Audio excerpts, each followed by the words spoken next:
The Mojave Desert is a desert in the shadow of the Sierra Nevada mountains in southwestern United States. It's named for the indigenous Mojave people. It is located primarily in southeastern California, southwestern Nevada, with small portions extending into Arizona and Utah. It's a very strange area. In a moment, M.L. Bierman back with us. Mojave Mysteries, real tales of unknown creatures, UFOs, ghosts, devil cults, giants, and mysterious murders in the California desert. And welcome back to Coast. George Norrie with you, M.L. Bierman, outdoorsman, desert enthusiast. He's the author and host of the Mojave Mysteries. That's a book and video series, as well as the writer behind the acclaimed Western horror series of novels featuring monster hunter and cowboy character J. Everett Earl. Often referred to as the Rod Serling of the desert, his books and video series detail the strange, bizarre, and paranormal aspects of the vast Mojave Desert. They've thrilled and captivated audiences all over the planet. ML, welcome back to the program. Well, thank you. I'm glad to be here. How did you get so interested in the Mojave Desert and uncover these incredible stories? Well, I grew up in the Midwest, so, I was coming from a totally different geographic area when I moved to the West Coast, and I went to the desert just on vacation or to visit, and I fell in love with it. I decided to move there. And once I moved here, I started meeting local people, and always being a history buff and a fan of bizarre things and crazy stories, I started hearing things from people that were very intriguing. And then, once you spend enough time by yourself out in the desert, you start to encounter things of your own, which add to the equation. So, it just came from living in the area. And all of a sudden I realized what a rich history this place has beyond the classic history of miners, Native Americans, and military tech. I was talking about the general geographic area. Is it a wide area, however? Yeah, it's a lot bigger than people think. And what people don't realize, most people's experience of the desert is driving through it, right? As quickly as you can.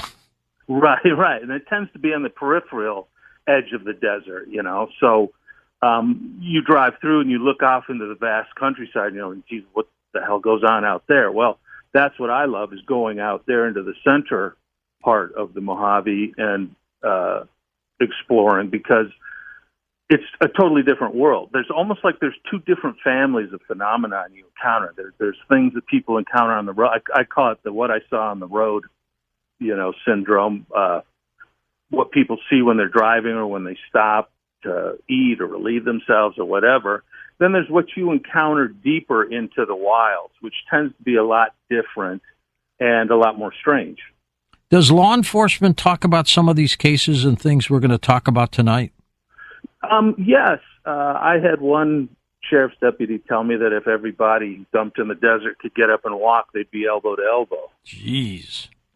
Now, that's obviously a bit dramatic, but if you study the history of it, you will see that going back even into frontier times, there were just stories all the time in the papers about people disappearing in the desert or bodies found or parts of bodies found. And the area is so big that the police or the sheriffs really can't get to a lot of it.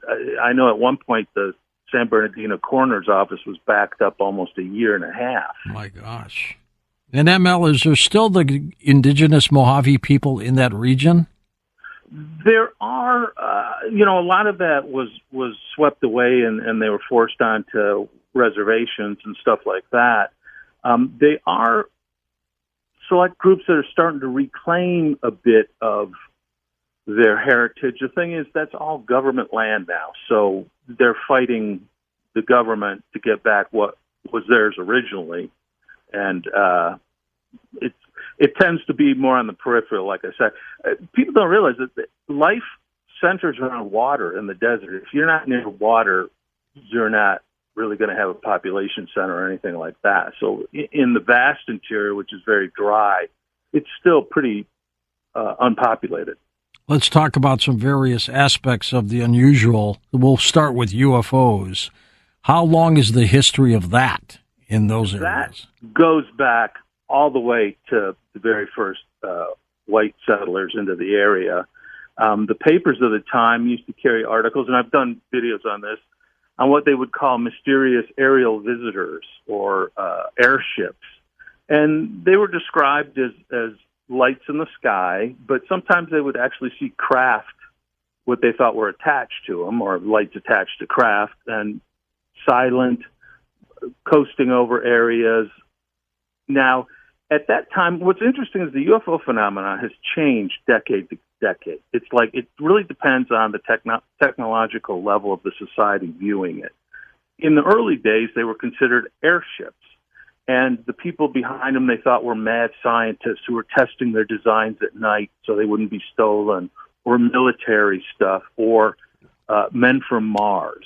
And then as it progressed into the early stages of manned flight, then you get the military, and now everybody, we went through the whole contactee era from the 40s, 50s, and 60s, where what was, Venusians taking people up in flying saucers and blonde people, to the grays, the greens, the reptilians, and today, as you see the Navy releasing these videos of stuff they're encountering just off the coast, which is more what they call tic-tac or drone-type entities or activities. I mean, we've got reports of that going way back. I just did a case I uncovered in 1955 in Palm Springs. They saw what they said looked like a cube in the air that was spinning and swirling, and then it took off at a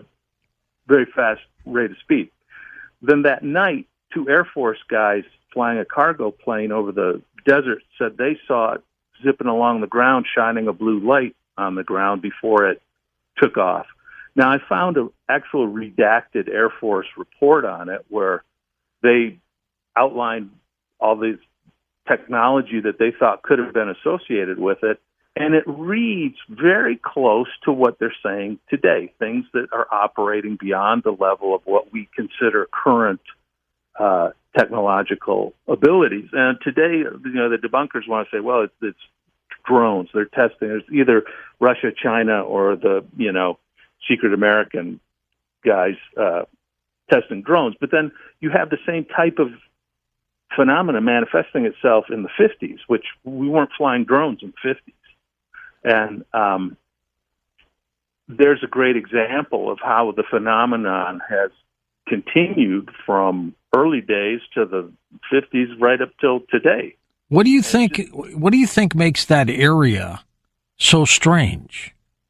2 things. One, the remoteness and the harshness of the terrain. I mean, it looks like another planet, so it's a natural jump to think that there's things from another planet out there. But the big thing, and this is why the military puts their secret testing out there, is there's no one around to watch.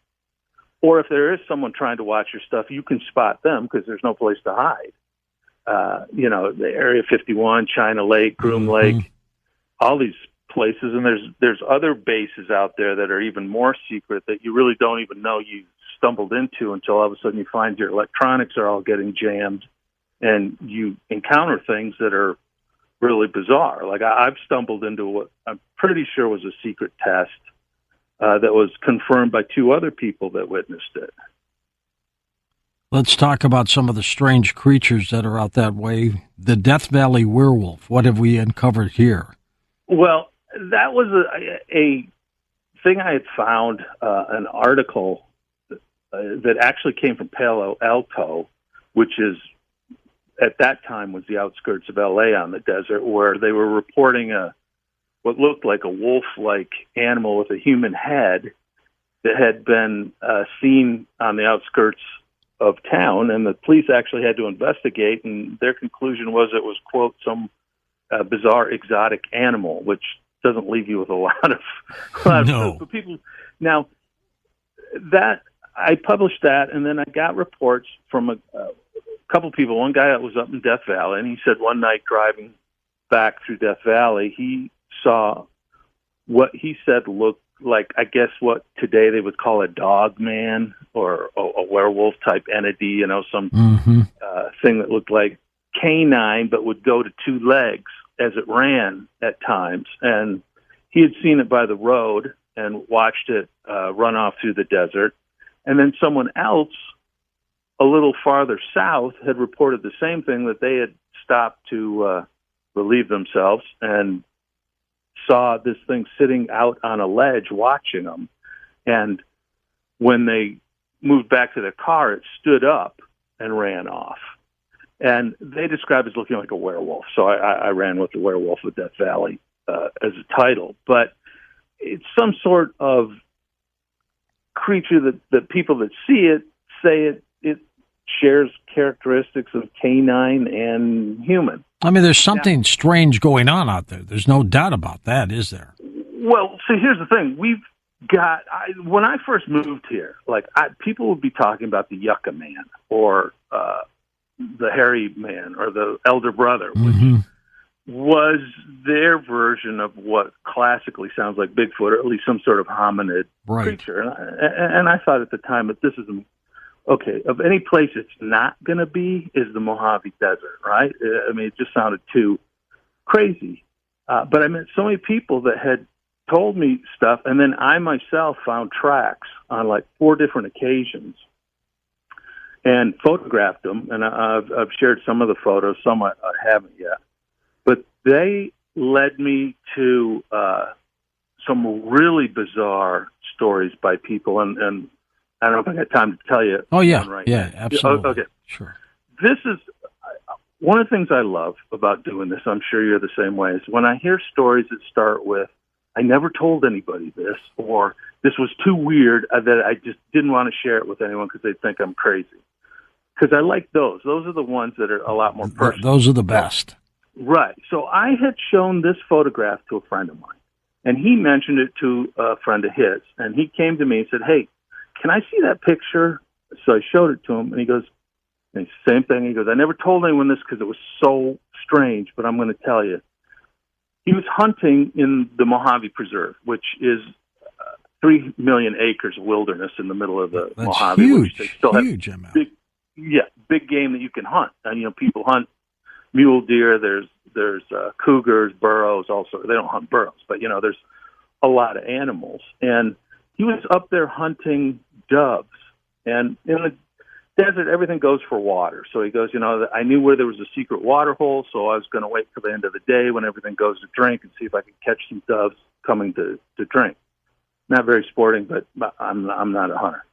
So anyway, he goes, I hiked about 3 miles in from my camp to this rocky area where I knew there was this hidden water hole.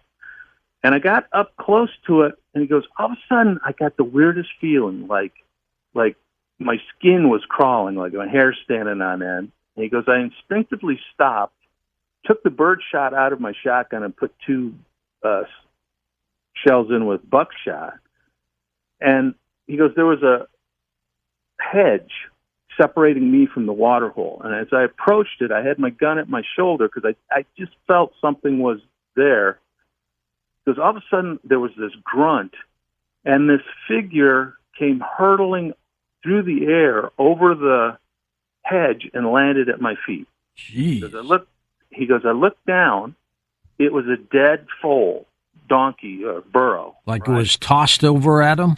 Here's the thing. He said its back was snapped in half, like something had just smashed his back because it was bent almost U-shaped in the wrong direction. He said tongue was hanging out. He said, so I'm like, wait a minute, someone threw a mule at you, a burro at you? He goes, this thing came cartwheeling through the air like a rag doll to land at my feet. He goes, I'm looking down at this thing going, what the hell? And he goes, all of a sudden this roar comes from behind the ledge or hedge. He goes, it sounded like someone ripping a grizzly bear in half. And then it took off through the bushes on the other side, and I heard brush cracking. And as it ran away from me. And I'm like, well, did you go over to the water and look, like if there were tracks near the water? He goes, you know, hell no. He goes, I got the message loud and clear that this thing didn't want me there, so I started hiking back to my camp. You went the other way, right? Right. And he goes, as I got halfway to my camp, I came across a line of tracks that look exactly like this photo you showed me. That's why I'm telling you. I'm like, wow, that's one of the weirder ones I've heard. Sounds like a Bigfoot episode, doesn't it? Well, here's the thing. Yeah, here's the thing. He goes, there's a guy out there who got a picture of it. Okay, so he said the magic words. I'm like, okay, I got to see the picture. He goes, well, I'm trying to get it, but here's the story. There's an old man that lives up there in a cabin, kind of a recluse, and he raises rabbits. Something was stealing his rabbits, and he had them in a hutch out back, stacked cages, wire cages. And he goes, whatever it was tripping the door latch and taking them. It wasn't like it ripped open like a bear would do or a coyote. He goes, something was actually going in there. And, so the old man did the old trapper's trick of sprinkling a can of flour around the cages to see whatever was coming if it left tracks. And sure enough, 2 nights later, it had come and it left tracks. And the tracks were these large human-like prints with big toes and, real flat front of the foot. And, what you would say is classic Bigfoot lore. So the old man decided to go into town and get a trail cam. So he went in, he got a trail cam, brought it back, set it up, and he also sat out on his porch for a few nights with his shotgun because he said he had also heard some roaring up in the hills, which he had never heard in like almost 20 years of living there. It was just this one summer. And came out the next day and something had triggered the camera, and he had 3 photos, 2 of which just show an empty thing side of the. And you've seen these photos though? Well, here's the thing. I was trying to get him, and I go, well, what was the? He goes, the one that you can see the outline of a shoulder and like the side of the head as it's reaching into the cage. I'm like, you got to get me an interview with this guy or a copy of the photo. And he goes, okay, I'll try. And came back a couple weeks later. He goes, the guy doesn't want any publicity because he showed it to me. He showed it to some people in his family, and they all ridiculed him. And he doesn't want some guy spreading it on the internet. So I was like, oh boy, there's a classic. The photo you would have had to put it on your YouTube channel, right? Yeah, well, I did a video on it anyhow called The Rabbit Snatcher, because that's what the guy was calling it. That I just didn't have the photo to show, but I had everything else, and I had this guy's. I didn't tell about the mule that the guy told me, but there's an example of some sort of animal out there that people are still trying to explain or at least come to terms with. And these guys, ML, they're not lying. You can tell when you talk to them. Yeah, well, that's the thing. If I'm going to make up a story about running into some creature out in the desert, why would I say it through a mule at me? I mean, exactly, or steals rabbits. Yeah, exactly. You would immediately go like, yeah, okay, sure. Now, one set of pictures I found. I was on, I think, your show with Ian, and I showed them, and they had Dr. Jeff Meldrum on, who was a Bigfoot. Oh, he's good. Locomotion specialist. And he looked at one set, he said he didn't know what they were. The other ones he said he thought might have been a 4-legged animal running, and as all 4 feet came down and contacted the ground, it blew out what made it look like a giant footprint. And I had a whole track of them. Now, at the time, I'm like, well, okay, I guess that's one interpretation. Now, a friend of mine found some more a mile away from where I did in the winter in the snow, and you can clearly see toes on these. So it wasn't a 4-legged thing. Great tracks. Hold on, ML. We're going to take a break. We'll come back and talk more about this strange creature. Plus, I want to get into the Mothman type creatures out there. Then we'll get into some ghosts and missing persons in the Mojave Desert. We shall take your calls next hour with ML Bierman as we talk about strange things happening in the Mojave Desert. So get your questions ready. And welcome back to Coast. George Norrie with M.L. Bierman as we are talking about strange things happening in the Mojave Desert. His book is called Mojave Mysteries. His website linked up at coasttocoastam.com. He's got a YouTube channel. M.L., before we get into more of these cases, tell us about your YouTube channel.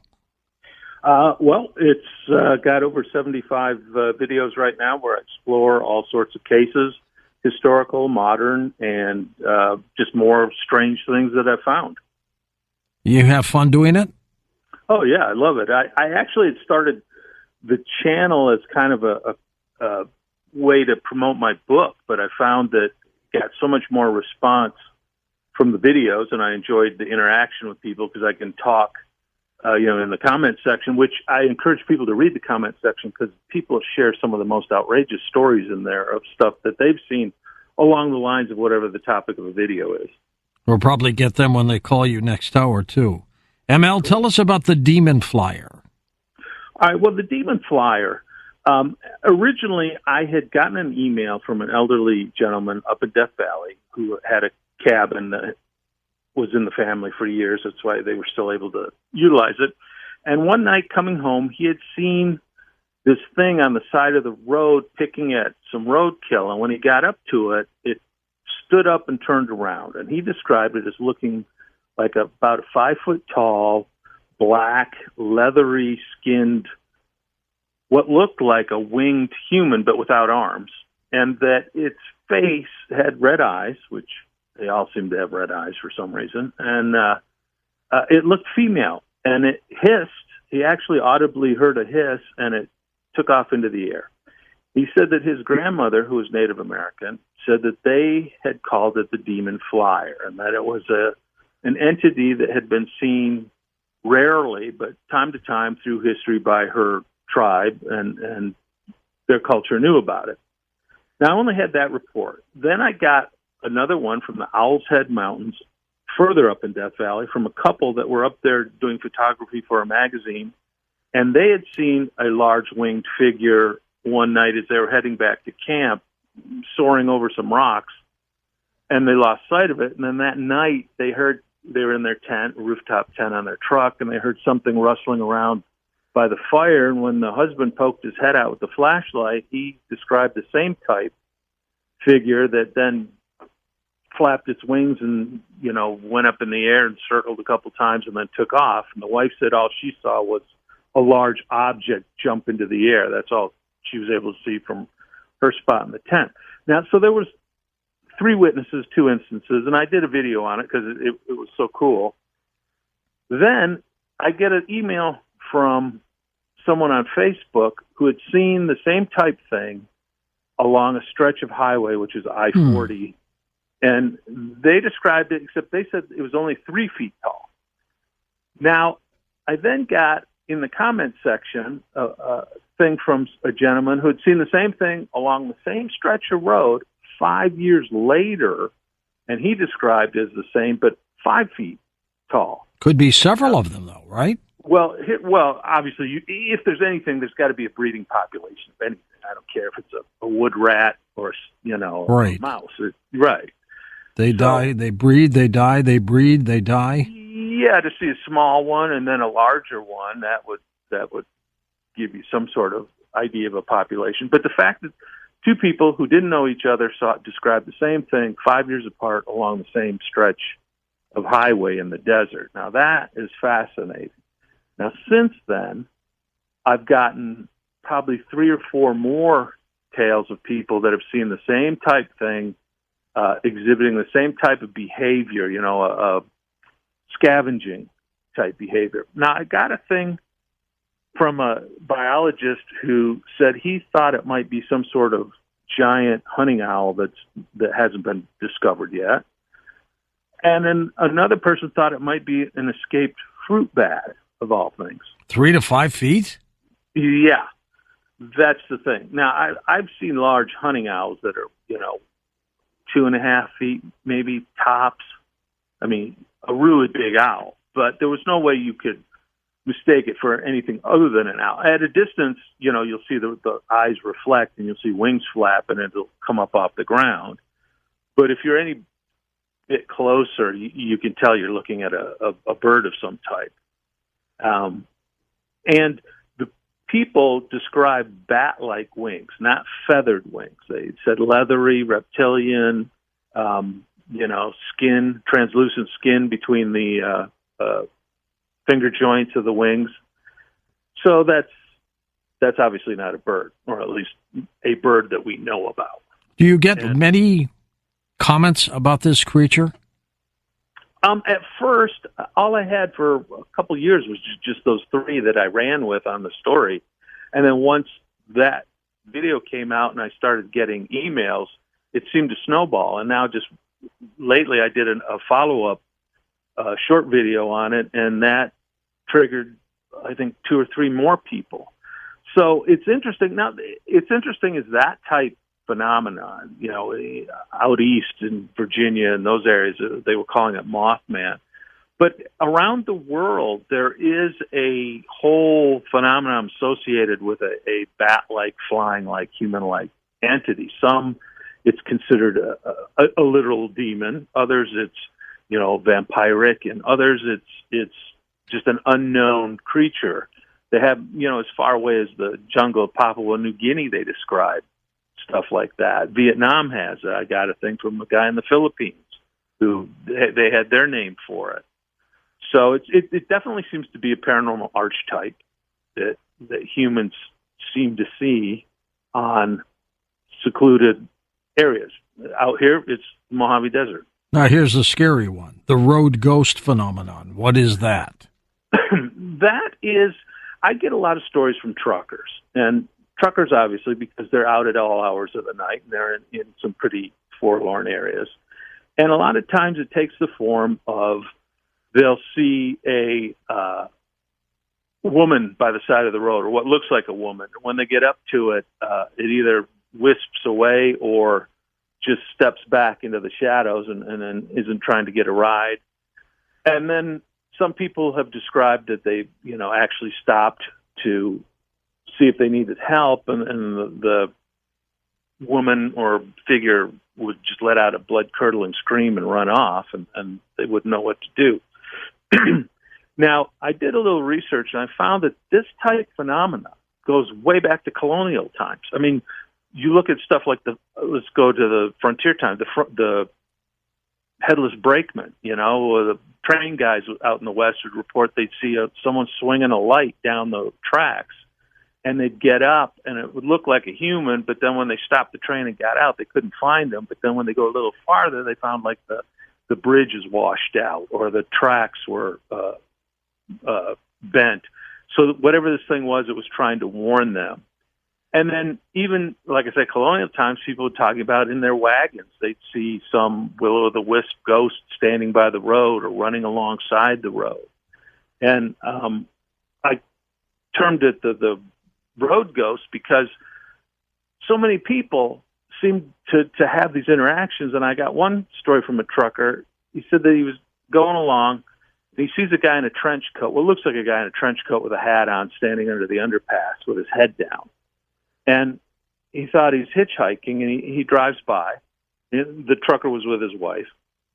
So he went maybe a half hour, comes up to another bend in the road, and here's the same guy standing there in the same outfit with the same weird body posture, right? Head down, standing at the side of the road.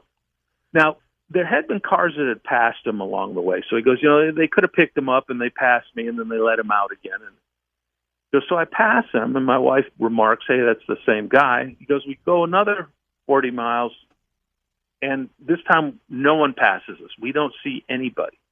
We're the only ones on the road. It's about 3 a.m. now.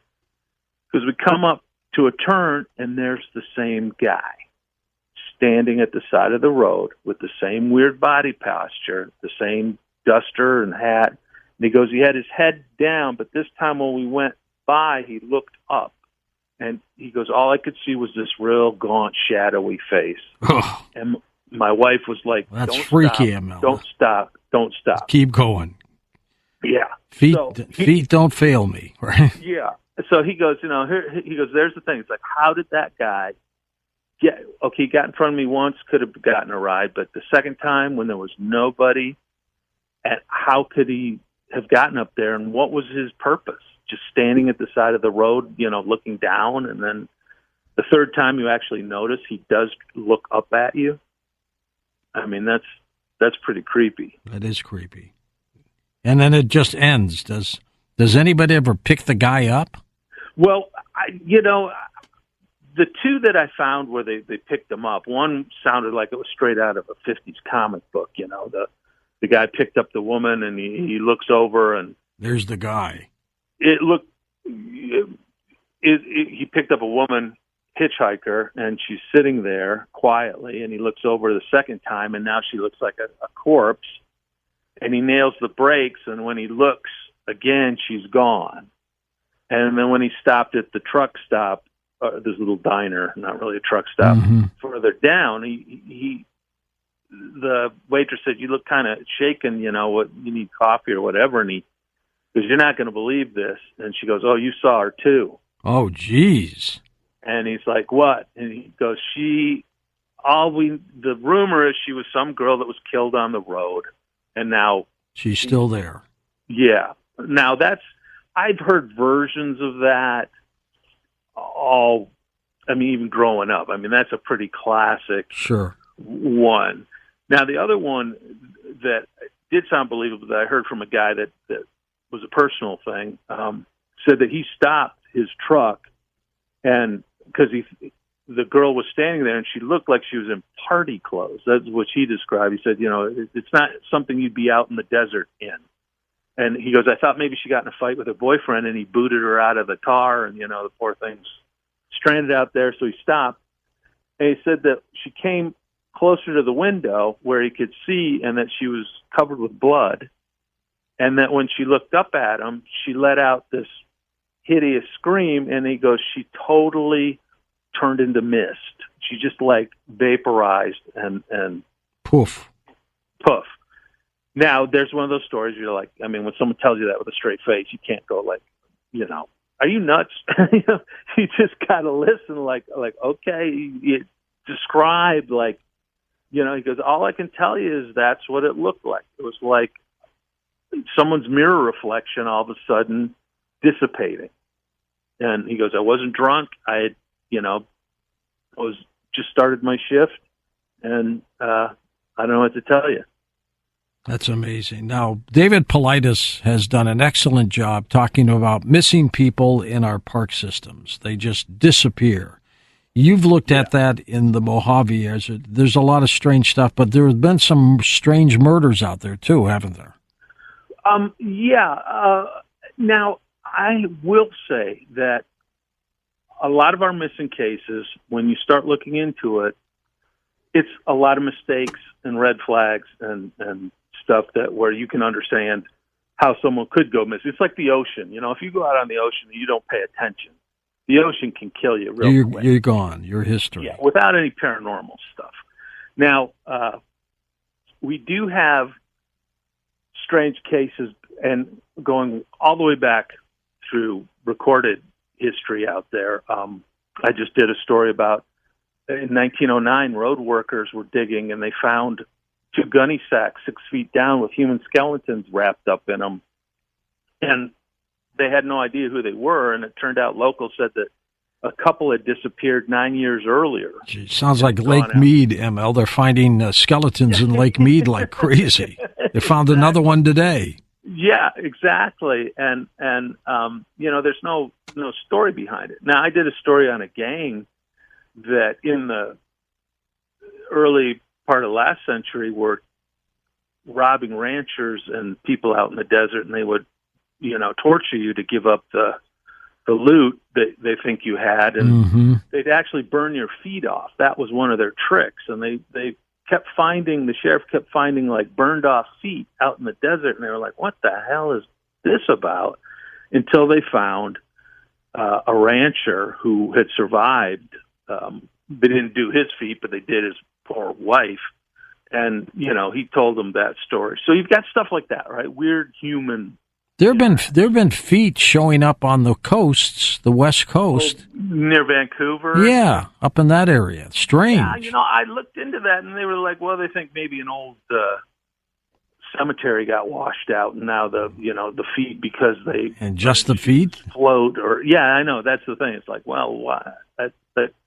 That's a weird one. Yeah, that when is you strange. find trophy stuff like that. Now, we've got a couple cases, recent ones. I won't mention the lady's name, but last year she came down to Joshua Tree, and they found her car at the one campground. It was busted up, and the windows were broken, and the rangers left a note on it like, hey, if you need help or something, come to the ranger station, let us know. And the next day, the car's gone. 3 days later, they find it down the road out in the, wilds. Where was she now? Well, they just found the car. Now the car's totally trashed, and they couldn't find her at all. And they still haven't? No, they found her skeleton like 8 months later in another section out there. But see, when you die in the Mojave, the coyotes pull you apart real quick. Yeah, they get to you. It's hard to make a forensic determination often. So they don't know what happened to this poor woman, but they suspect, obviously it's foul play if the car was vandalized and then it was moved and then they find her. Well, what percent, ML, would you say would be foul play as opposed to something metaphysical? I'd say easily 90% is I'd take that back. I'd say 50% is I made a mistake. I didn't take water. I didn't tell people where I was going, and I got lost and died of the sun, right, which will kill you real quick out there. Another 40% is drug deal gone bad, or you got kidnapped, or something, you saw something you weren't supposed to see, because people come to the desert to hide what they're going to do, right? Everyone from the military down uses it as a hiding place. And then the unexplained stuff, is that percentage that often you don't find. I myself have found three different, I found an entire campsite abandoned, a tent, chairs, even a dog leash with a collar on it, abandoned out in the middle of nowhere. I have found sleeping bags with clothes next to them and supplies in wilderness areas. And no people. This hour, we'll take your calls with M.L. Behrman as we talk about the strange and unusual. His book is called Mojave Mysteries, Real Tales of Unknown Creatures, UFOs, Ghosts, Devil Cults, Giants, and Mysterious Murders in the California Desert. And welcome back to Coast. George Norrie back with M.L. Behrman. M.L., in your book, Mojave Mysteries, do you have a favorite story there? I couldn't pick just one. They're all fun and great. Yeah, they all have different aspects that fascinate me. How did did they all come to you? Like I say, sometimes, when I first started out, it was just asking, people I met. I'd hear stuff from them and I'd follow up with them. And then once I published my book, I started doing research in the archives. Is this phenomenon ongoing? Has it been seen before? Are there other stories like it? And once I put together a collection and started publishing, and then, people, I don't want to use derogatory, but they come out of the woodwork, with stories. And I've been stopped at the gas station. Hey, you're that guy that blah, blah, blah. Really? Yeah. And that was because of, once I started doing videos. Sure. Absolutely. And I walked in the music store once and the lady was like, hey, you're that guy that watches the sky. I'm like, okay. And she told me a story about a UFO crash in 2008 in Needles that she had witnessed. So, once they know what you do and that you don't, judge them, you just listen. Because I always tell people that, like, look, I'm not an expert in anything. I'm just a guy who loves to collect these type stories, do some research, and then I actually go out and look. I go to the areas, I visit, I try and put together the physical things of it. Is this even possible? Or what's it like to spend the night here by yourself? Does it have the same vibe as this person described? What's it like being called the Rod Serling of the desert? Well, I think it comes. I've been contacted by Netflix, Discovery Channel, all these channels about doing a show. And I always tell them that's, what I want to do. I want to do like a Twilight Zone thing where I just introduce stories or tell stories, and it always comes back that they want to do like a Kardashian type, reality show thing. Having you running around the desert and stuff like that. Yeah, with a team of younger people. Mm-hmm. And, they want drama. And I'm like, I'm just not a drama guy. And the desert is, I go alone most of the time because people don't want to go out in the desert. Let's take some calls for you. Let's go to first-time caller David in Hesperia, California. Welcome to the show. Hey, Davey, go ahead. Hi, hello. Hi. Yes, basically I lived out in the high desert for 3 years, and I have a friend that lives in Hallandale by Silver Lake, and he breaks horses as an exercise rider, and for a hobby, he's raising roosters. So I go over like 3 weeks ago, and he's like, hey, let me show you something. And there's a dead rooster, but there's no bite marks. And on his leg, all the blood was just sucked out, and it looks like a vacuum, like something just sucked the life out of it, but just the blood. There's no bite marks or anything. And he's thinking that it's the chupacabra, the legend. The bloodsucker. That's right. ML, what do you think? Where was it found? Was it like just out in the barnyard, or? Yeah. Basically, he lives on a ranch in the back in a manufactured house, and then he has the roosters in cages in the back.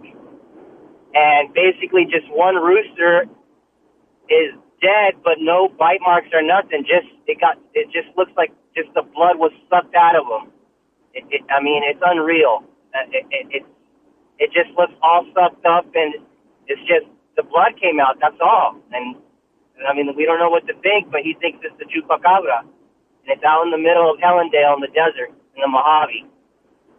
Well, there's a lot of things out in the desert that could do something could kill a rooster. Now, kill it that way, I would be at a loss as to what that could be. That's a pretty clean kill, isn't it, ML? Yeah, if it was in the heat and dried out, that's one thing. If it was freshly killed and there was no bodily fluids, well, then you're looking at something else. Absolutely. Tell me about the theory. What are the spook lights out there in time slips? Spook lights was a term originally that a lot of the miners would use for glowing lights they'd see out over the desert. And a prosaic explanation was that it was discharges from heavy minerals like uranium deposits and stuff like that. The more folklore was that they were the ghosts of Indian shaman or miners that had been murdered. And now they've actually tying them more towards earth. They tie it with earthquake lights, which they think the tectonic plates crushing granite release piezoelectric energy, which causes an electrical discharge, which looks like a light, a flare going across the desert floor and stuff like that. And they've seen it in rock crushing plants, the same type phenomenon. So originally it was something that was considered a ghost, a spook. Now some people are more trying to give it a more secular, I guess, explanation that it's tied to geomagnetic or tectonic forces. What about portals for missing people? Well, that's the thing. The desert has a rich history, Native American history of shamanic ceremony, and a lot of these shamans had their own power centers or power areas that they considered portals to the other world, and that exhibited energy discharges and were considered taboo, like only people that were initiated could go there, and that it would cause a form of consciousness change that was, 1 foot in this world and 1 foot in another to shorten it. Now, it's funny that a lot of these areas also developed into UFO hotspots in modern days, like Giant Rock. I don't know if you ever heard of that out here. Yeah. In the Mojave. Originally, that was a Native American holy site that only the chief could approach the Giant Rock and touch it because it was considered an energy source. And then we had people starting to live there that claimed that they could charge batteries off the energy coming off the rock. And then a UFO guy took it over and said that UFOs came down and gave him plans for a machine to build, which he started to build, called the Integratron, which is out here. And it became a mecca for everything from New Age healers to UFO fans. But originally it started as a power center for a Native American tradition, and there's loads of those around here, and a lot of them that aren't known, and some that are still utilized by Native Americans secretly. Like, I was up in Death Valley with a buddy, and we were visiting these rock art places he knew, and we came across one out in the middle of nowhere. We had to hike a good couple miles from the Jeep in a deserted area, and there was fresh sage burnings there and offerings, which meant there was still traditional shamanic activity going on, and it was considered a power site. Now, whether that dovetails with people going missing there, I couldn't speak to, but I know it's a concrete tradition with a long pedigree history. Now, that was George Van Tassel who came up with the Integratron, wasn't it? Yes, exactly. And he took over from a guy named Kurtz, who blew himself up when the police, FBI, came to investigate him because they thought he was pulling crimes and an espionage agent for the Nazis during the early war. And he had dug out a house under the giant rock, and he said that he did that because he could use the giant rock's energy to charge his batteries and stuff like that. And then Van Tassel, who worked for Howard Hughes as a test pilot and mechanic, took it over. Let's go to John in Kansas City, Missouri. John, welcome to the program. Hey, thanks for taking my call. Sure. Hey, from 1956 to 1959, I lived in Barstow, California. My dad grew up in Wyoming and was a Marine Korean veteran. And after he got out of college, he told me he wanted to go somewhere warm. So Marines had a base there, and he was in the reserves by then. And he started teaching at the local high school. Well, for somehow, and I don't know why, he had a religious group. He's always a very devout Catholic. And he thought it'd be a good idea to go out into the desert at night with like 20 people and say the rosary. And he was warned by people who were part Indian, and a lot of them were fully, Latino Mexicans. You don't go out in the desert at night. It's evil. All kinds of weird stuff had happened.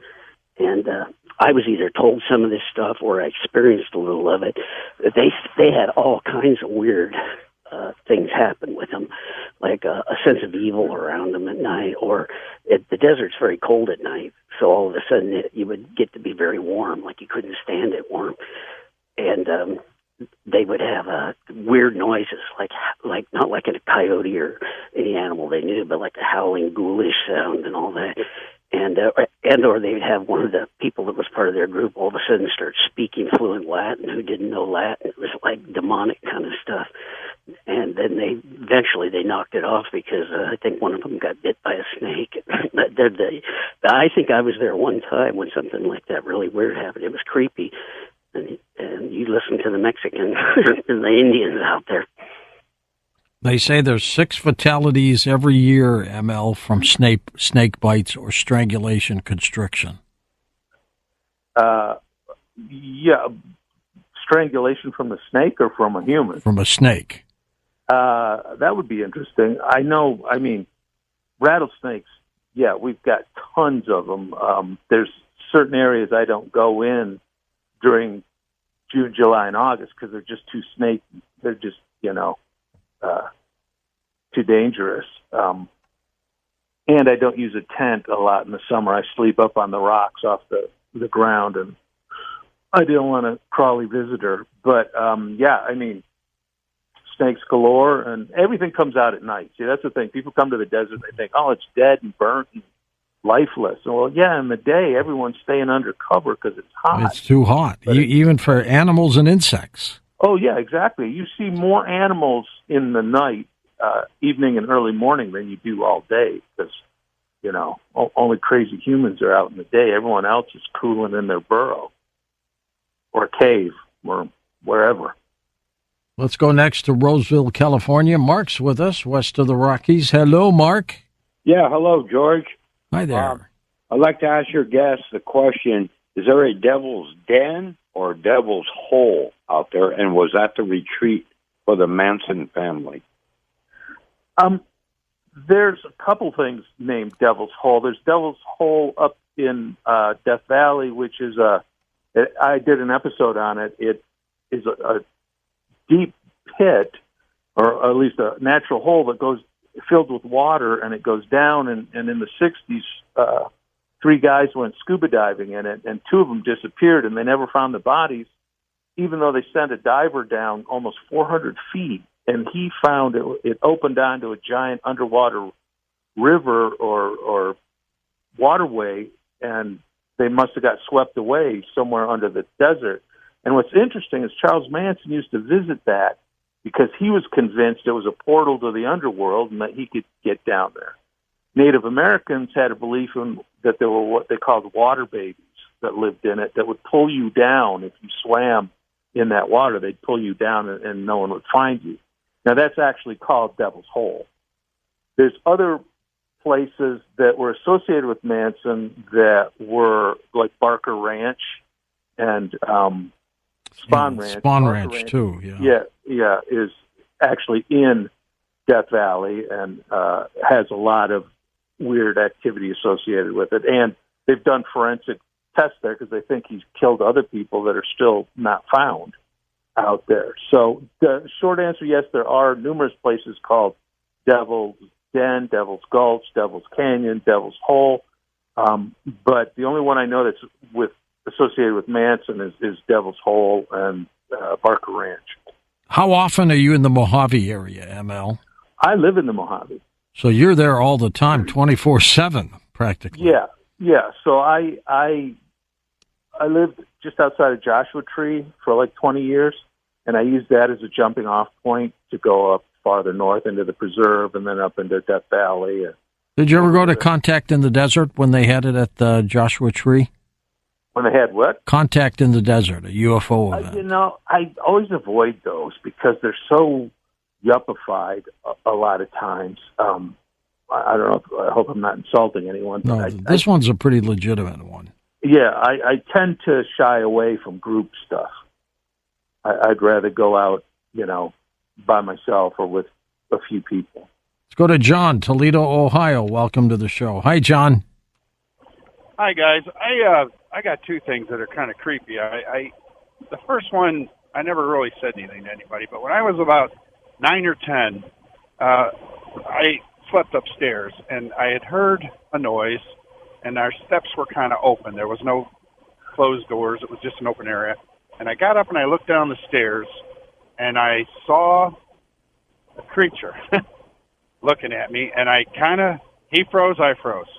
But I ran back to my bed, and I covered my blankets up, and I never really, it got me for a few days, didn't say anything to anyone. And then I watched the movie This Island Earth, and that creature didn't have the body shape, but it had the head shape like that. And a few days later, I can't remember, the guy up the street, he's an older guy, and we were playing ball, and he said that, yeah, there's UFOs that have been landing down into the area, and we just disregarded it. And then my second story is we were fishing, and there's a place called Fallen Timbers where there was a battle with Anthony Wayne and the Indians. And we were fishing, and it's like 3 or 4 in the morning, and we hear noises. And we think it's somebody playing around. We shine the light, cut it out, and we keep hearing something getting closer with branches breaking, and you felt that creepy feeling someone was watching you. Yeah. So we left our poles, and we took our flashlights, and we couldn't see anything, but you could see like where somebody had stepped and had broken something, the branches. And I found an arrowhead, and it was not petrified or anything. It looked as if it was new, like someone had just had it. But there was no one around in that area. And they say that up there that they've seen colonial soldiers and things like that in that Fallen Timbers area. And I'm wondering if you know anything around that that, like the Toledo area, if there's something that was going on back then. You're from the Midwest, ML. Whereabouts? Yeah, I'm from Michigan, actually, Ann Arbor. I'm from Detroit, so that's Oh, really? we're close. Yeah. Yeah, everyone knows Toledo if you're in Michigan, right? Oh yeah, absolutely. I don't know anything specific about that. I do know that a lot of paranormal or supernatural activity is found around water sources, and some people postulate that water is some sort of recording entity or has something to do with energies that dovetail with that, but I wouldn't know specifics. I love your reference to This Island Earth, one of my favorite movies there. Name of the book, Mojave Mysteries. Where do people get your book, ML? At Amazon's the easiest. If you go to my channel, in the comments I've got links, quick links to all my books and stuff, or if you just search for Mojave Mysteries on Amazon, you'll find me. And what's the easiest way to find you on YouTube? YouTube.com/Mojave Mysteries. Mohammed Mysteries, okay. Can they type in your name too, or just Mojave Mysteries? Either one. Mojave Mysteries will take you right to one of my videos, if not the channel itself. And we've got that as your website as well. Yeah. All right, we're going to come back and wrap things up with ML Bierman in just a moment and Coast to Coast, and his website linked up at coasttocoastam.com. On our next Coast to Coast program, we're going to have some fun. For the first hour, Dr. Sky Stephen Cates joins us to talk about all things space. And then for the rest of the program, you get to physically have me chat with our other hosts that have been doing a great job on our weekend programs. And we get a chance to interview all of them in our final half hour. I get a chance to interview Tom Danheiser about his career and things like that. And then, of course, we'll be taking your calls with all of them throughout the night. That'll be our next Coast to Coast program. And welcome back to Coast. George Norrie with you, ML Bierman with us. This is our final segment. His book is called Mojave Mysteries. What's your next project, ML?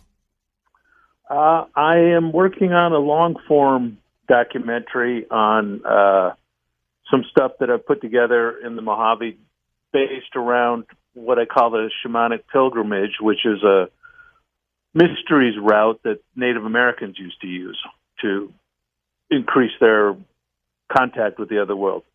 How hot does it get out there in the summertime? All this week it's been like 110. Oh, wow. And that's normal, isn't it? Pretty much, although it seems to be a little longer this year. It's been as bad as 120. Do you ever get any rain at all? It's funny. We had our first rainstorm in like 8 months yesterday for maybe 20 minutes. That's a deluge, isn't it? Yeah, exactly. Let's go to final calls. Let's go to Sherry in Las Vegas. Welcome to the show. Hi, Sherry. Hi, and it's Cherie, by the way. Sherry. All right, sure thing. I just wanted to ask ML if he had planned on doing any meetup camping trips in the Mojave with any of his fans from like the YouTube channel or his website. I've been approached to do that. The only problem is the insurance and liability end of that, where it would be held, and God forbid if anyone got hurt. My legal guys tell me that they got to be very careful with that. So as of right now, no. How about conferences? Do you go to any more of those? I don't really, because I tend to do my own thing. That was when I got to the Mojave, I found that no one really did anything out here, and I've kind of just go my own way and don't really mix a lot. So, since you've been doing this, what has been the strangest thing you've encountered? Me personally? Yeah. Oh, God.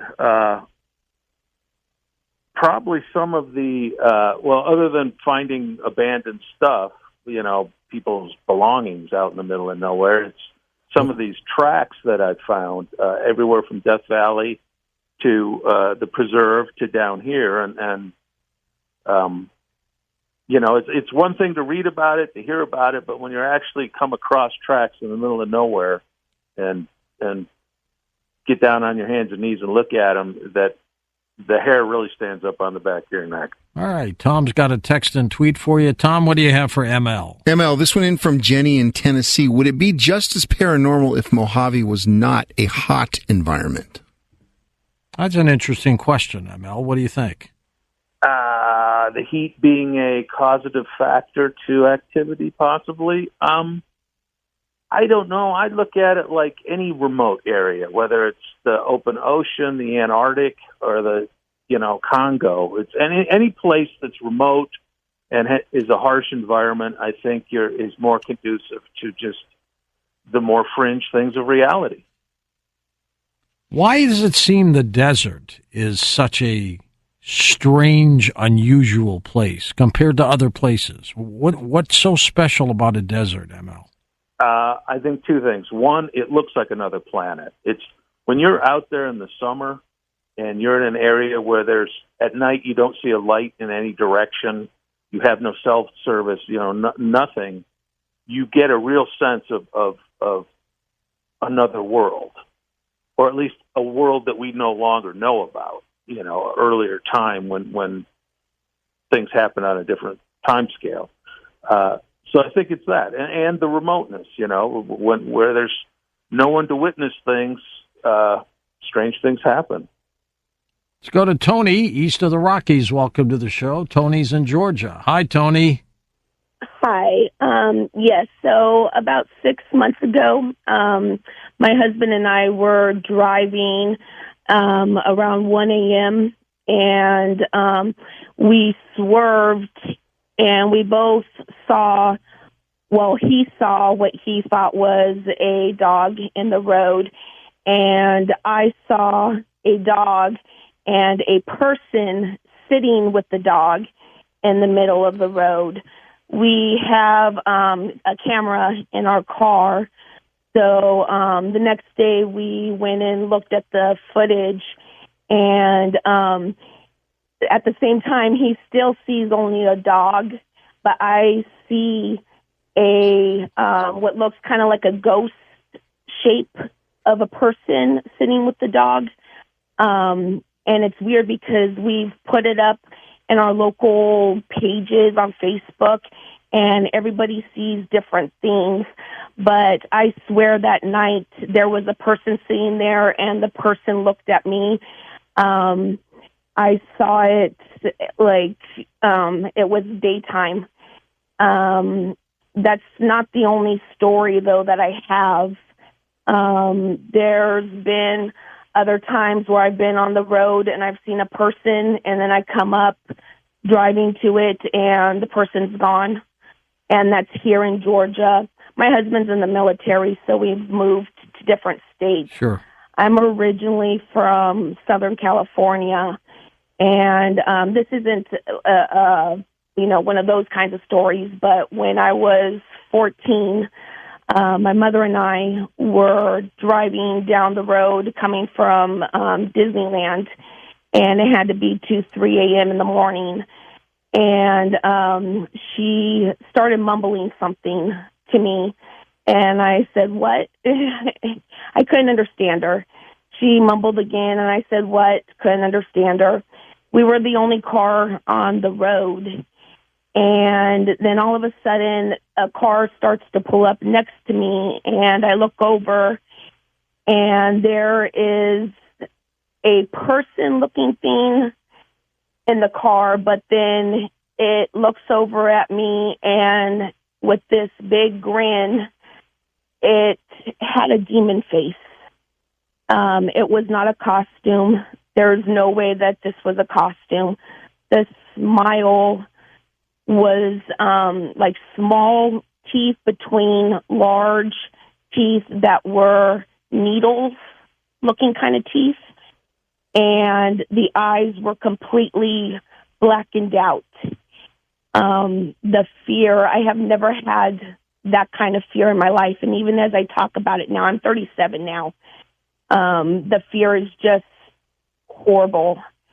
Do some people, ML, like Tony, attract these kinds of things? Well, there definitely seems to be people that have repeat events And whether they attract it or whether they're more sensitive to perception and perceiving things, I couldn't tell you. But there definitely seems to be some people that have a repeater. They're like magnets, aren't they? Yeah, well, yeah, or like I say, they might just be more susceptible or perceptive of those type things. Next up, let's go to Don in Alberta, Canada. Hello, Don. Welcome to the show. Hi, George. Hi, Emil. The question is there was a city, well, they called it in ancient text the Great Golden City. It was destroyed above ground nuclear detonation probably about 3,600 years ago. It was rediscovered by a geologist in about the mid-1800s. I was trying to find it on the internet, but it's hard to find. But anyway, he thought it was the obelisk, for lack of better terminology, was melted by volcanic activity. But because back then he wouldn't have understood what a nuclear device would do to a city. But it was in the text of the local natives and the other people who lived close by. But it was in their oral records or the written records as well. Do you know anything about that city and exactly where it was located?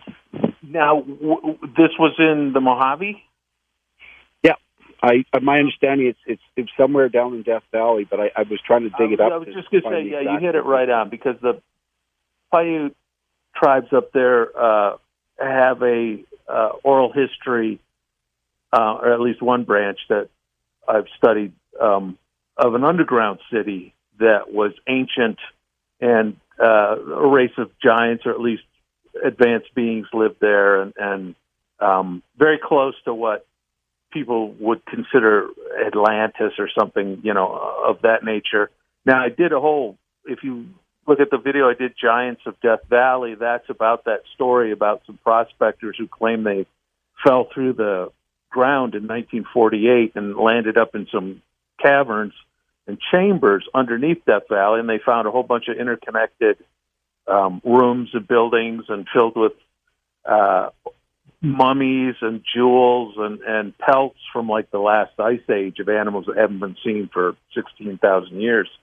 Now, of course, they were never able to verify any of that, but it's a fascinating story, and it's definitely a cottage industry of books that have come out about that whole incident. ML, whole aura. Have you looked at Hopi prophecy and turned it? I have not. Okay, you should look at that, because that has some bearing on some of the things you've been doing. They talk about some of these strange occurrences. Next up, let's go to Tom in Kingman, Arizona, on the wild card on west of the Rockies. Hey, Thomas, go ahead. Yeah, I was wondering if this gentleman has ever heard of Fort Huachuca, not Fort Huachuca, Fort Irwin, California, outside of Barstow. What's going on out there? Well, it was quite some time ago. I was with the military, and I was out on the main gate coming into the base, which was like 35 miles outside of Barstow. And this car, you could see it coming for miles. And the two ladies were on the wrong road. They were headed to Mojave, which is the opposite direction from where I was at. And like I said, I saw their headlights for quite a while before they got to where I was at. But there was this bright light following just above them, hovering above them for miles. And by the time they got to where I was at, they were like terrified. And I'm assuming it was a UFO. All I saw was a light. And listened to their stories when they stopped. You mentioned UFOs and stuff. Have you heard of this area, ML?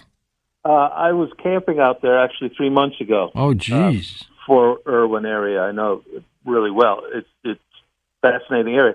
Now, what you described, I've seen the same thing, and I saw being chased by a helicopter, and a friend of mine saw the same thing, and then a scientist with the BLM. We were doing a show together, and she had been booked to debunk everything we said, and she overheard us talking about that. And all of a sudden, after she came off camera, she goes, "Yeah, I saw the same thing." And I was like, well, you're just trashing us on camera. Like, what do you mean? She goes, well, it's my job. I can't risk my job. But my husband and I saw the same thing out in the desert, a glowing ball zooming around being chased by 2 helicopters.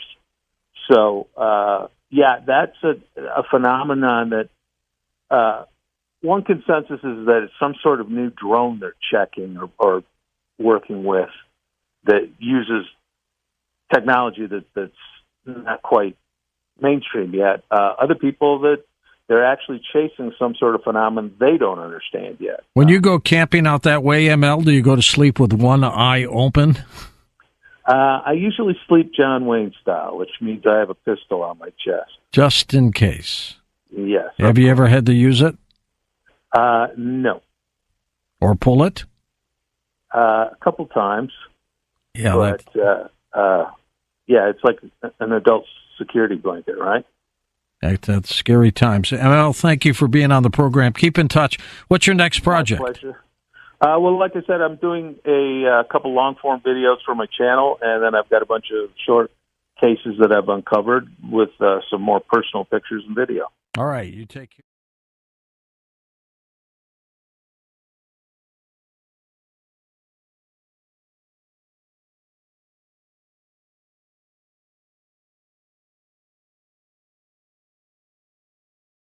Well, would you look at what I just received, a fax. It says, hello, Art.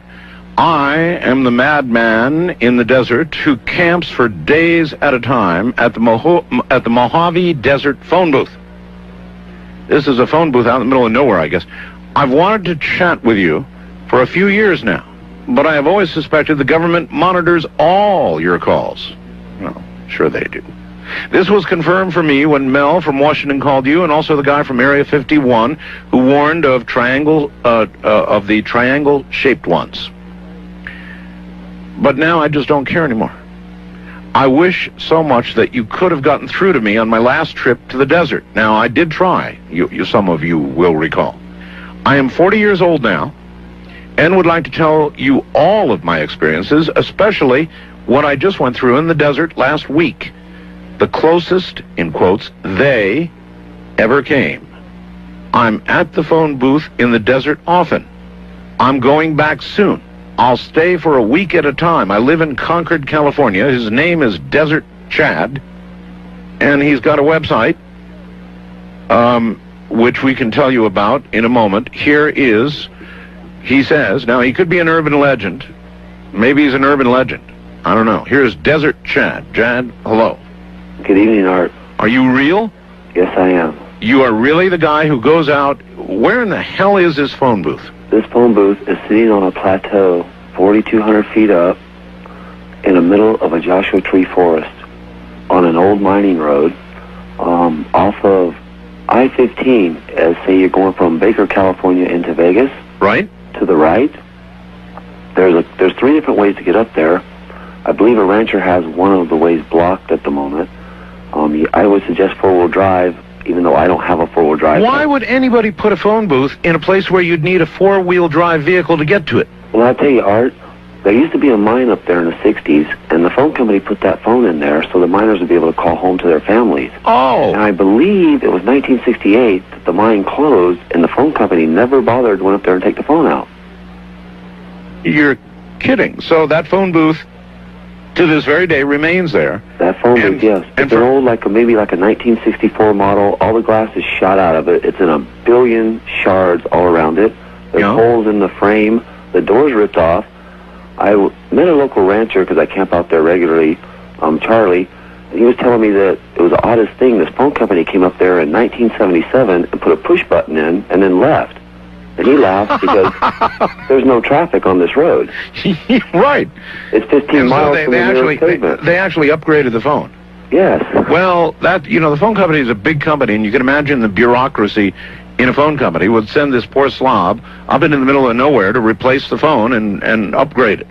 And he's probably wondering, what the hell am I doing this for? I'm sure he was. So there's actually a modern push-button phone there. Yes, there is. And nobody's ripped it out or destroyed it? No, and Art, it rings 24 hours a day, 7 days a week, from around the world.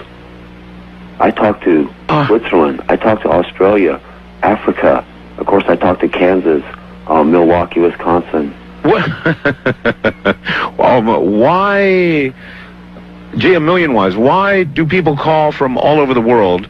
How do they even know to call this phone booth in the middle of nowhere? I'm not really sure how fast, or I don't understand how fast the phenomena swept up. But it's only been recently starting to appear in magazines. I'll be out there camping, Art, for instance, and one day I have to take the phone off the hook at night to sleep because I can't sleep. You're kidding? I know, and I feel guilty about that. It rings that much? It rings that much, and I feel guilty about taking it off the hook, but I feel guilty if it's ringing and I don't get out of my van and answer it. So in other words, when I called you, it was about a week and a half ago, I think, I actually dialed it on the air, and all I could get was a busy signal. I was talking to the world. You were actually awake at that hour? I get up in the mornings before the sun comes up, get my coffee on, I put the phone on receiver, and I have stood in that phone booth to up to 3 from 7 to 3. 7 in the morning till? 3 in the morning. Till 3 in the morning? Yes.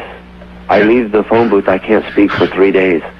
Chad, why do you do this?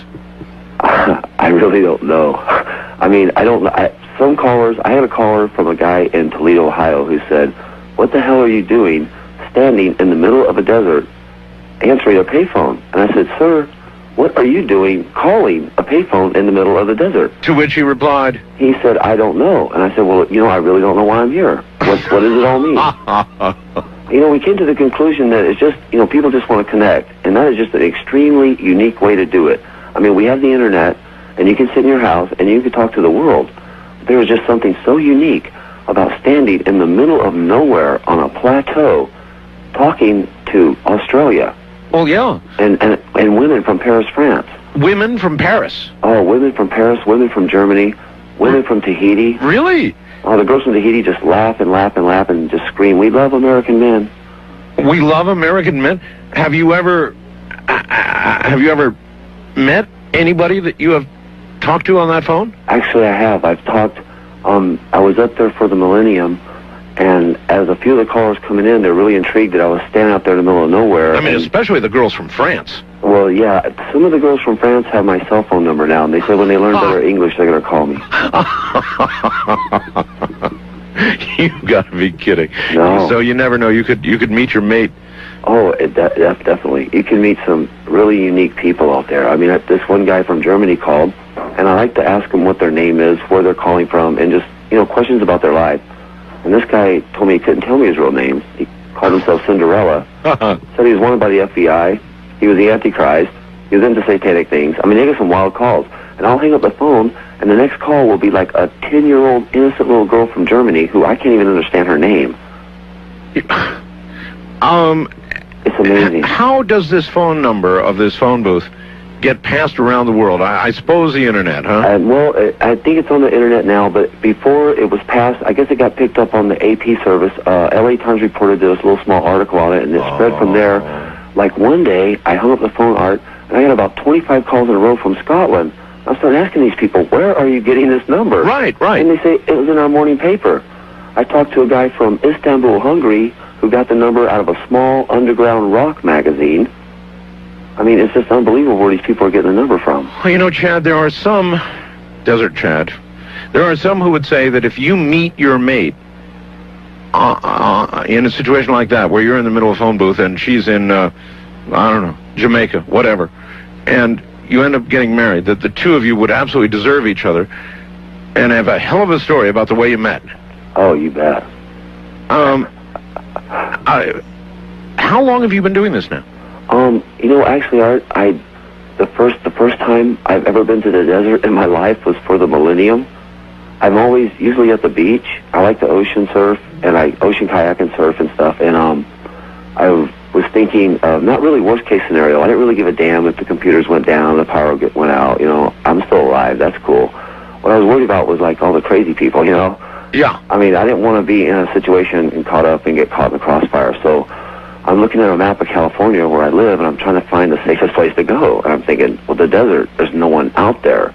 So I go to the bookstore, and I read everything I can on the Mojave Desert, the plant life, the weather temperature, everything, the animals. Trying to figure out whether you could survive. Yeah, and then I packed up 2 weeks, 3 weeks worth of food, about a month's worth of water, all the firewood I can get. I did run out of firewood 3 nights before I left, but thank God a rancher came through for me.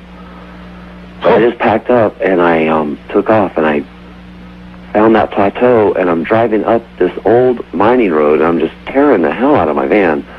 And I come around this bend, and there is this phone booth, and it's just so odd. I'm looking. So then, did you actually begin all of this? I mean, this is almost, we talked about urban legends before I got you on the phone.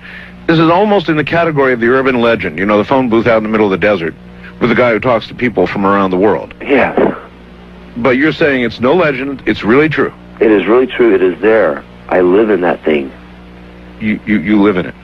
Basically. Most of my days when I'm in the desert, I'm standing in that booth. Other people would ask, but you must not have a life. Well, I have a very, very, very busy life. I find time, I have to have a week or 2 weeks off at a time just to be away from everything. Yeah. And so, I'm really not away from everything because that damn phone just won't stop ringing.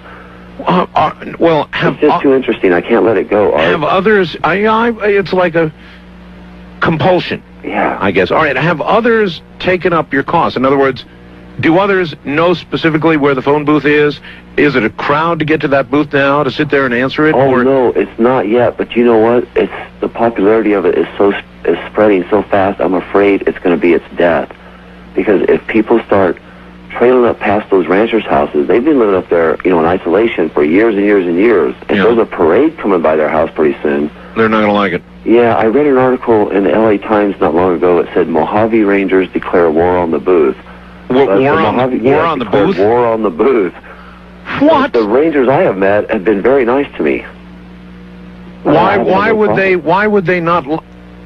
Well, because they don't want people spoiling the area environmentally. Yeah, it's a natural preserve, and it's a place. It's an out-of-way place where tourists don't usually go. So if people start crowding there, that means they have to go out of their way to drive 15 miles up that road just to make sure everything's all right at least once a day. 15 miles. So I'm sure it's 15 miles from the nearest paved road. Boy, that would not be easy to find. No, it's not easy to find. I just found it by sheer luck. Did you disseminate the number, Chad, or... Now, I know you've got a website, right? Yes.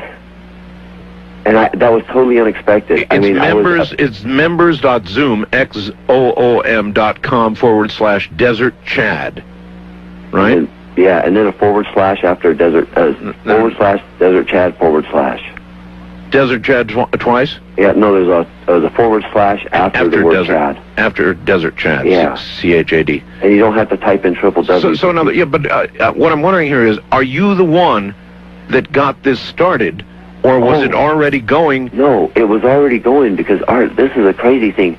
When I came around the bend and I seen the booth, the phone was ringing, and I park my van and I get out and it's just ringing, and I'm looking around 360 degrees. There is nothing, and this phone is ringing. I thought, you're looking for somebody who's going to answer, right? I picked it up. It was New Zealand. New Zealand. The very first call. I'm standing in the middle of the desert looking at Joshua trees. A couple of cows walk by me. I'm talking to a lady in New Zealand. About what?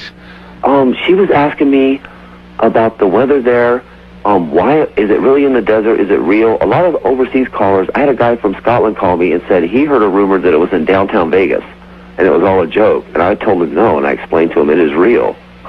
And I sent him a picture of it. I got his address. I took a picture of me. Oh, that's a good question. By the way, are there pictures of it on your website? Yes, I have 27 pictures of my adventures out there. You do? Just over the millennium, yes. I have a lot more I want to put up, but I've been busy at work. There's a lot. Oh, so you do work then? Yes. I'm a subcontractor, so I can work when I want. I just contract myself out to various companies, and I see. It allows me to do what I want. So you can then devote your spare time to your hobby. Yes, I have more spare time than most people, yeah, because I'm not really chasing after money. I could give a damn about that. Has anybody who's called ever, either solicited you for money or sent you money or just plain solicited you? No one's ever solicited me, but people have sent me gifts in the mail. I talked to a record producer in Istanbul, and he sent me some CDs. A record producer in Istanbul, Turkey. And I talked to a fireman in Columbus, Ohio, who's sending me a fire hat from the station he lives in. And this is a good one, Art. Yes, right before I left, the day before yesterday, I picked up the phone, and it was a company who distributes guitars and violins, and the whole company has been interested in that phone, been calling for months, and it just rings off the hook and no one ever answers. I picked it up. I talked to them for 5 minutes. They're sending me a guitar. No. Yes. Now, I'm not saying, if anybody goes up there, you're going to get showered with gifts.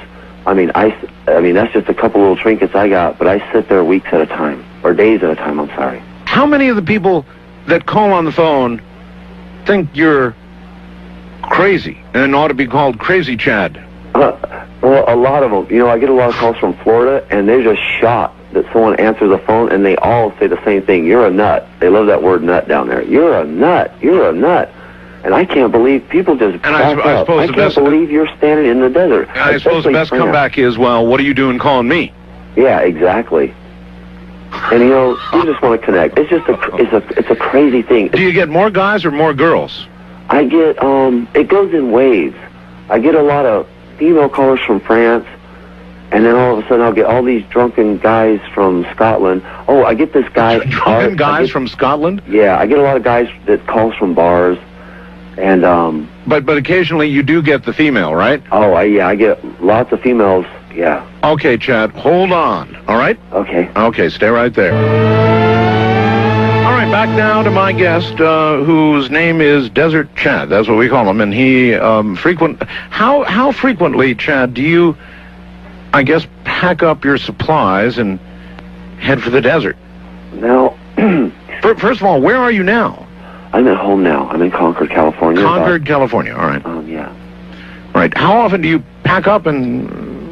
Well, I'll tell you. After I went up there for a week over the millennium, I came back and I couldn't get out of my head. I was trying to concentrate on my work and I just couldn't do it. And I only lasted about 3 or 4 weeks, and I took off again. And I stayed up there 5, 6, 7 days. 7 days. A blur. I'm not really sure how many days. After a while, it's surreal. I mean, don't you get sunburn standing there? Right now, my nose is about to peel off my face. I forgot to put my sunscreen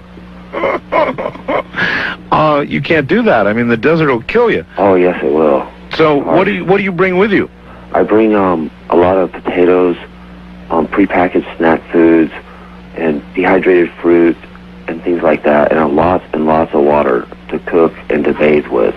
I just heat the water on the stove, and I'm out in the desert by myself, so I just strip down naked and.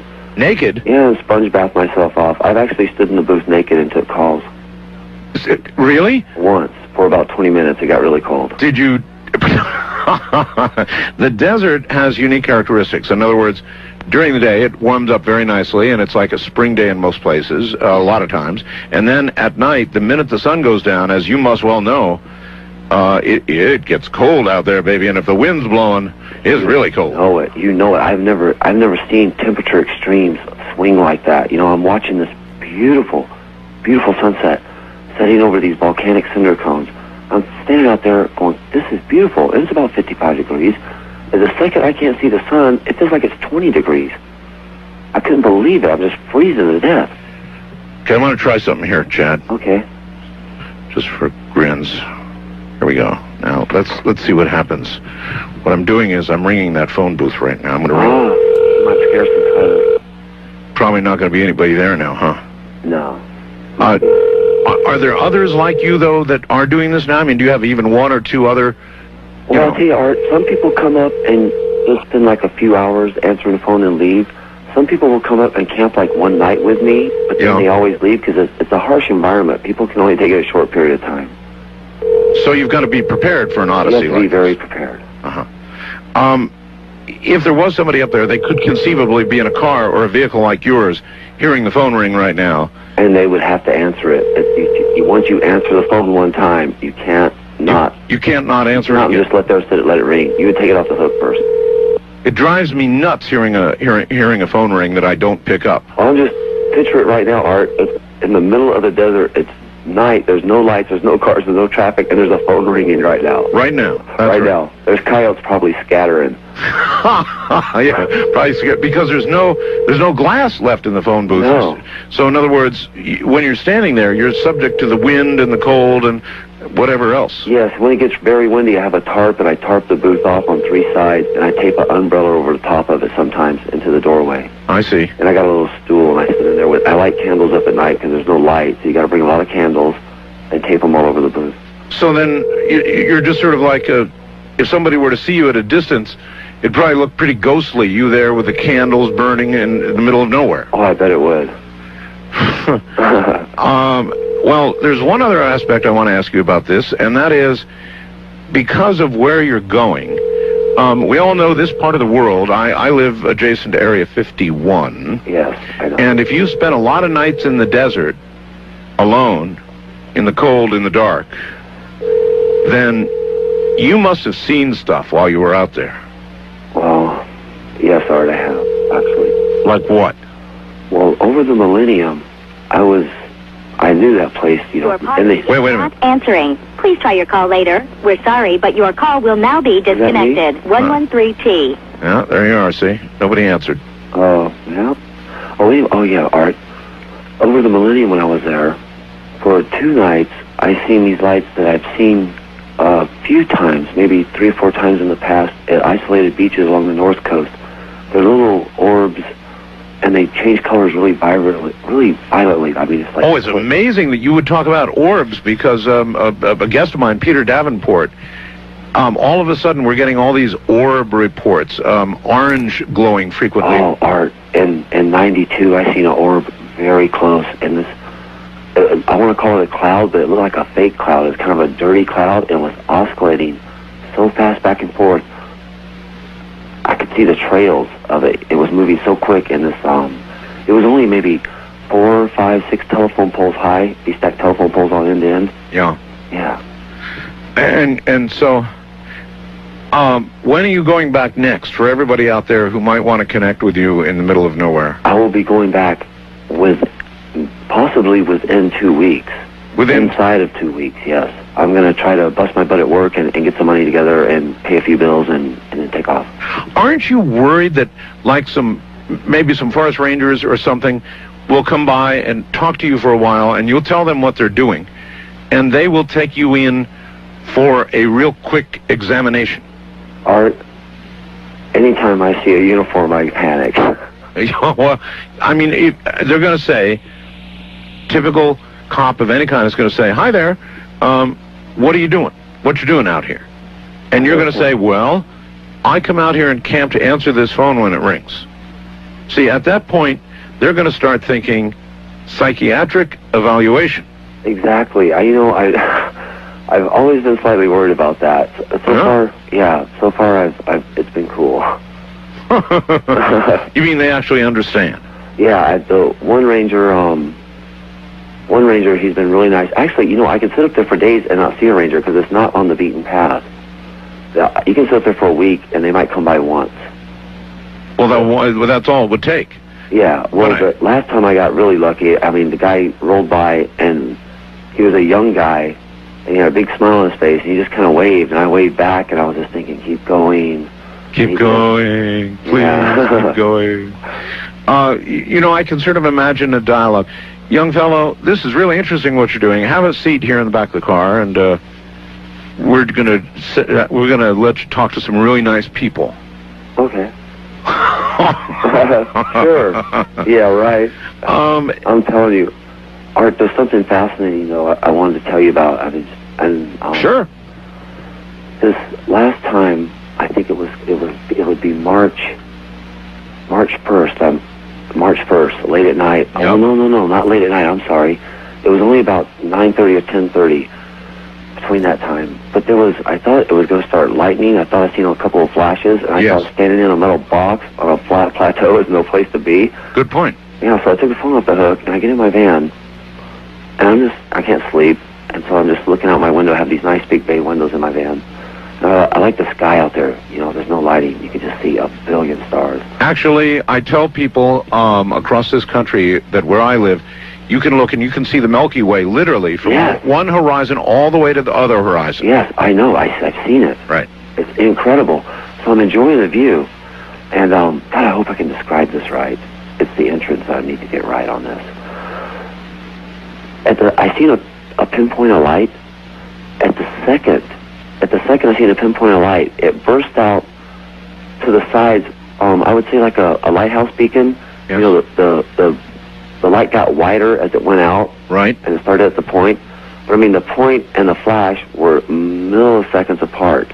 And I just, what the hell is that? Yeah.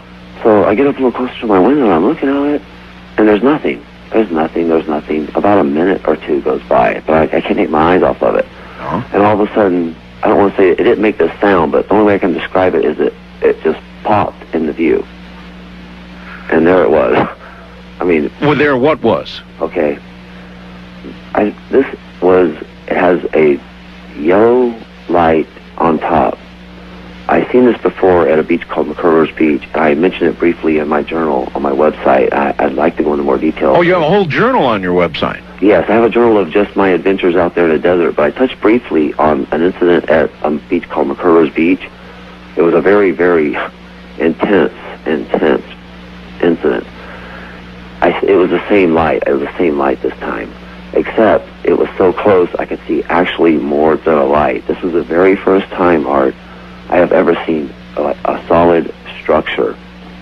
I've always seen, I heard you. So it was more than a light. You actually saw a V. It was close enough. Oh my! It was zigzagging toward me, and I'd like to go into more detail about what was in my mind and all that. Well, here, let me imagine what might be in your mind. I mean, you're 24 miles or whatever from anything. Yes. And you're all alone, and it's nighttime, and it's dark, and here comes this thing toward you. I mean, you could imagine being, I don't know, disemboweled and left in the desert like a gutted cow. Well, actually, Art, I'm not worried about that because of past experiences. I kind of knew what they were there for, and I hope I don't sound like a nut, but I kind of knew what was going to happen. I asked for it, and then I decided I changed my mind, and it left me alone. But it zigzagged. So you wished it there? Oh, I've seen it before, and now there are those, Chad. They would say two things. One, that you were a victim of exposure, that you had been out in the desert sun and cold too long, and you began to hallucinate. Yeah, I wouldn't buy that though. You wouldn't buy that? No. There are also many who would say that you take alcoholic refreshments out there with you. Actually, New Year's Eve, I took 5 bottles of champagne. Other than that, I really don't drink much alcohol. Excuse me? 5 bottles? Yes. Did the people understand what you were saying on the phone at all? Actually, I got really crazy on the phone. I got to get a little carried away a little bit. I was trying to talk women into taking their shirts off and stuff. I mean, what are you going to do me any good? I couldn't see them, but just getting a kick out of it. How many of them did? Actually, 4 or 5 said they did. Only one of them I truly believed. And one girl called me up, and I had phone sex on the phone out there, and that was weird. Some girl called me up. She heard I was in the desert, and she, was trying to give me phone sex or something. Really? Yeah. It's very interesting. Well, I guess you're going to run into all of it out there because people have really strange motives. I mean, for another thing, aren't you a little bit afraid of... here you are... I mean, you tell people basically where you are, right? When I go there? Yeah. I just tell people I'm going to the desert and there's a phone booth, but I really never took anybody except... No, I mean, when somebody calls you on the phone and they say, I've heard this is a phone booth out in the middle of the desert, out in the middle of nowhere, where is it really? Do you tell them, right? Oh, yes, I describe the surroundings and they're just blown away. Well, suppose somebody were to decide to come and actually see you, meet you. Well, here's Art. This is great. I want to tell you about this. If we can go into detail some other time about this sighting I had came, because it really wobbled really bad, and it came up close by the van, but I want to get into that. But let me tell you about this, because you're going to love this. Talking about people coming to meet me. Yeah. 3 guys from New York City called me 2 days before New Year's Eve, and they've been calling the booth for 6 or 7 months. No one ever answered. I answered. We ended up talking for about 20 or 30 minutes, and before the conversation ended, the guy goes, Chad, I think I'm going to come out there and visit you. I'm going to fly into Vegas, rent an SUV, and let's have a party New Year's Eve. I said, sure. 3 guys from Vegas called, told me the same thing. I said, sure. A couple from Santa Barbara? Sure. A couple from Michigan? Okay. A couple guys somewhere in Southern California. Before I knew it, Art, I was being descended on, New Year's Day Eve by people. I had like 40 people. I had to dig another fire pit. What? You mean they actually came out? Art, they came out. I was standing on the phone talking to, Germany or something, and this little Jeep comes up, and this guy opens the door and says, are you Chad? I said, yeah. He goes, I'm Nick from New York. I talked to you the day before yesterday. I said, son of a bitch. And I tell you, Art, it was amazing because I started to worry because no one knew each other, and we were miles from any kind of help. And I'm thinking, there's alcohol, and it's New Year's Eve. What if there's a personality clash here? Yeah. What is going to happen? And you know what? No worries. That phone booth seems to only draw a certain type of person. I figured that out. I have everybody that's passed my way up there. You mean it's like there's a profile for a person who... They have all extremely cool, laid back, respect the landscape, the booth, what's going on with it, respect the overseas callers, don't be a jerk to them, Be a good American. Exactly. Even though, Art, these guys from Iran, let me tell you something about this. You got called from Iran? I can't even say the word on the radio, but there's this guy. He gets me all the time. And I don't let him get me riled on the phone, but sometimes I'm getting a little sick of him. I don't know how he gets through so many times, but he tells me all these nasty things about my mother, and in the background I hear these guys screaming, down with America, down with America. He insults you? Oh, yeah, he insults me. He insults me beyond all belief, and I try to kill him with kindness, and finally he gets so mad at me because I'm just so nice, he hangs up. But finally I got so fed up with it, Art. He called, and I recognized his voice right over the way, and I said, you know what, buddy? Bill Clinton's coming over to kick your ass. He said, what? I go, I'm sending my president over there. I'm tired of you. And then I hung up on him. And you know what? That's the only caller I've ever hung up on. So, in other words, normally you don't hang up on people. I never hang up on anybody. I talked to a lady in Canada who was 62 years old. She was a shut-in. She had back surgery. She was on morphine. Her family neighbor came and visited her. I talked to her for an hour and a half. Oh. We traded emails, and I stay in touch with her. Do you have a family? I have a family, but I rarely see them. I just have a couple of sisters that live about 60 miles away from me, and I just live with some friends. So your parents are not alive? No, neither one. Your sisters are, though? Yes. I just see them on holidays. I take it that you've at least told your sisters what you do? Oh, yeah, they don't. Every time I leave the house, they can't believe what I'm going to do. When I came back from Japan, they could not believe, what I told them I did over there. It was just surreal. Yeah, I have some Japan stories myself. Yeah. And anyway, but they don't think you're unbalanced. Yeah, they joke about it. They say, you must have a chemical imbalance in your brain or something. But, I have a good time. And I don't worry about what other people... If you go through life worrying about what other people think about you, you're going to be an old man and you've never done anything you really want to do because you're worried about what another human being's going to think of you. You're right. Oh, no, you're right. Yeah, you can't live like that. I think what you do is cool. Now, I can have Keith... I'm going to give your website out here again. Sure. And I can have Keith put a link up to it. Now, is in addition to photographs of the phone booth, the phone number is there also? The phone number is on my opening page, yes. All right. Your website is members.zoom, that's XOOM.com /Desert Chad /. That's right. That's correct? That's correct. Okay, well, we'll have Keith get a link up to that, and again... I'm going to be adding a lot more. I've got a short little 3 or 4 minute video. I take 3 calls. What? One guy calls to order a pizza, and he's not joking, Art. He thinks he called a place to order a pizza. And then I took a call from Scotland and a call from France, and I got it on a little video. You have all this on video? Yes. And did you manage to tape the voices of the people calling, or just... Actually, I haven't been able to do that.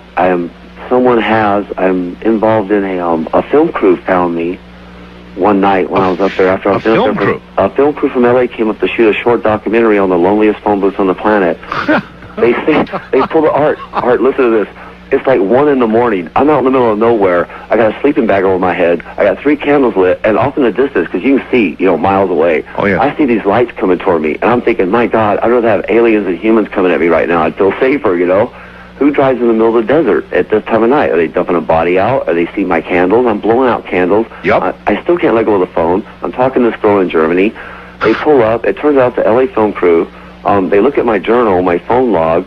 They look at me, and they find out what I've been doing out there. Now I'm in this independent film, and they shot a bunch of footage of it, and it was just. Are you going to be in some sort of A&E special or something? I believe it's going to be released at Sundance next year. At the Sundance Film Festival? Yes. So, then you're sort of a living urban legend. I guess, because they came back up and shot more footage of me since I've been up there again. And I think the director's flying into San Francisco next Thursday. What? So there could be Desert Chad, the movie. Yeah, and they're interviewing some of the callers that actually got through and talked to me, some of the overseas people. Oh, you mean they actually fly? They're going to fly and talk to these people? And I don't know if they're going to... some of the people are actually coming here. I got a kid in Germany who, I cannot believe this. He is. He calls me on my cell phone while I'm at work. He's getting his plans together. He's trying to get a credit card that he can use in America. He's coming. He met me at the phone booth, Art. This kid called me at the phone booth. He got through a couple times, and now he wants to come visit me and wants me to take him up there. I said, sure, I'll take you up there. So, to all the people who would say, you're crazy as a loon, you have too much time on your hands, you need to get a life, you would say what? I have a life. I'm having a great time. Well, Desert Chad, my friend, you're my kind of guy. I appreciate your coming on the air with me tonight. No problem. I wish I could have gotten you at the booth. Next time I'm going to let you know ahead of time when I'm going to go. Would you do that? And maybe we can arrange a time, and I'll just keep the calls short, and you maybe just keep trying, you'll get through. That's all I can do is keep trying. That's all anybody can do is keep trying. That's all I can tell anybody to do, yeah. All right. Desert Chad, thank you.